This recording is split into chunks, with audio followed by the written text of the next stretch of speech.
एक माफ़ कजो सिंध औरत तहरीक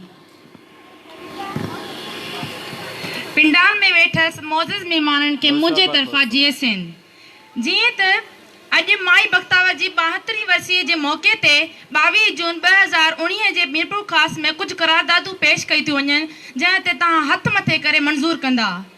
पहिरीं करारदाद समाज में तोड़े रियासती मामलनि में औरत जी मर्द जी बराबर हैसियत तस्लीम कई वञे मंज़ूर आहे। खानदानी विरसे में औरत के बराबर हिस्सो ॾिनो वञे मंज़ूर आहे।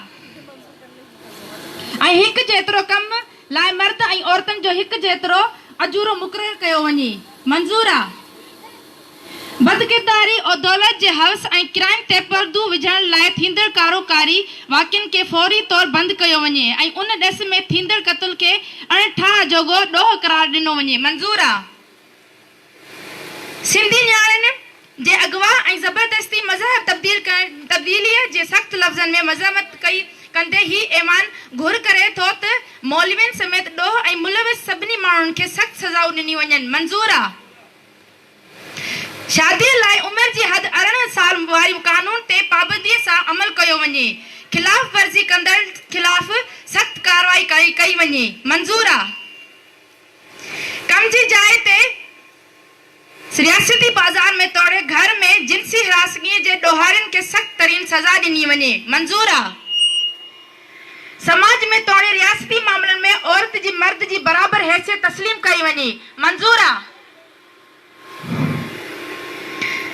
सिंध में सिंधीअ खे सरकारी ॿोली तस्लीम करे समूरो कारोबार सिंधीअ में हलायो वञे ऐं स्कूल जी सतह ताईं तालीमी मादरी ॿोली में ॾिनी वञे मंज़ूर आहे।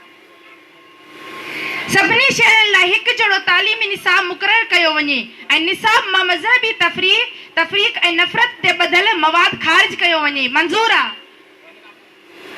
सिंध जी कुदरती वसीलनि ऐं आमदनी जे ज़रियनि ते सिंधी माण्हुनि जो अवलिन हक़ ऐं मुकमल अख्तियार तस्लीम कयो वञे मंज़ूर आहे। जी सिंध।